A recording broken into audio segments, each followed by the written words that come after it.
No one wants to fight for Israel! ইসরায়েলের স্বার্থের জন্য যুদ্ধ করতে চায় না মার্কিনিরা। মার্কিন কংগ্রেসের সশস্ত্র বাহিনী বিষয়ক সাব কমিটির এক শুনানি চলাকালীন প্রকাশ্যে এমন প্রতিবাদ জানান যুক্তরাষ্ট্রের সাবেক মেরিন সার্জেন্ট ব্রেন ম্যাকগিনেস। কিন্তু এরপরই মেরিন ইউনিফর্ম পরা ম্যাকগিনেসের ওপর নেমে আসে দমন পীড়ন। No one wants to fight for Israel! ভিডিওতে দেখা যায় ইরান যুদ্ধের প্রতিবাদ করতেই দুই নিরাপত্তা কর্মী এসে সাবেক এই মেরিন সার্জেন্টকে পাকড়াও করে, চেষ্টা করে তাকে দ্রুত টেনে হিঁচড়ে বাইরে নিয়ে যেতে। ধস্তাধস্তির এই সময় তিনি দরজা আঁকড়ে ধরে বলতে থাকেন, ইসরায়েলের স্বার্থের জন্য মার্কিনিরা যুদ্ধ করতে চায় না। No one wants to fight for Israel!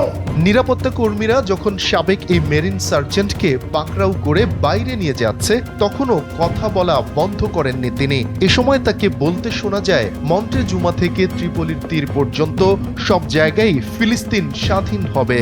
Free Palestine from the halls of Mount Zupla to the shores of Tripoli. Palestine will be free!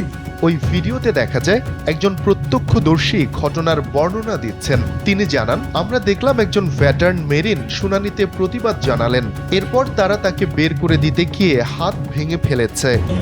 We just witnessed a Marine veteran interrupting the hearing and they broke his arm. সেখানে থাকা একজন reporter ওই নারীর কাছে জানতে চান, ওই marine sergeant এটা কেন করলেন।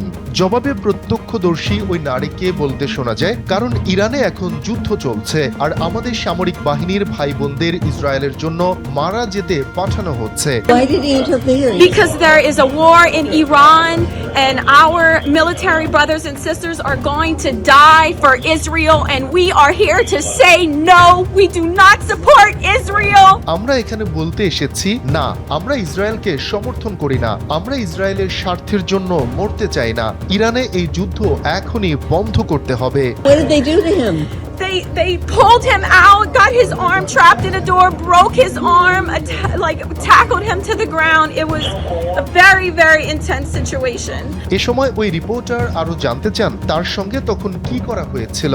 জবাবে ওই প্রত্যক্ষদর্শী নারী জানান, তারা তাকে টেনে হিঁচড়ে বের করে দেয়। দরজার মধ্যে তার হাত আটকে ভেঙে যায়। এরপর তাকে মাটিতে ফেলে দেয়। পুরো ঘটনা ভয়াবহ ছিল। এ সময় তাকে আতঙ্কগ্রস্ত দেখা যায়।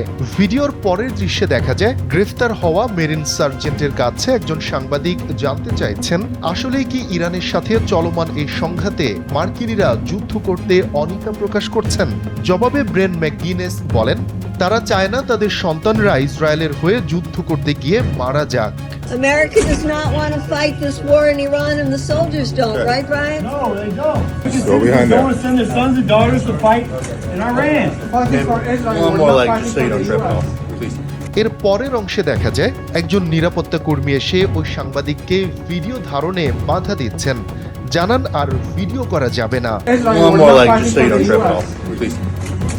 একজন সাবেক মেরিন সার্জেন্ট, যিনি একসময় নিজেই দেশের জন্য যুদ্ধ করেছেন, তার প্রতিবাদ শোনার পরিবর্তে তাকে এমন সহিংসভাবে দমন করায় যুক্তরাষ্ট্রের বিরুদ্ধে শুরু হয়েছে ব্যাপক সমালোচনা। সমালোচকরা বলছেন, এটি যুক্তরাষ্ট্রের সেই দ্বিমুখী আচরণ, যেখানে বাইরে গণতন্ত্রের কথা বলা হলেও ভেতরে কঠোরভাবে দমন করা হয় ভিন্ন মতকে।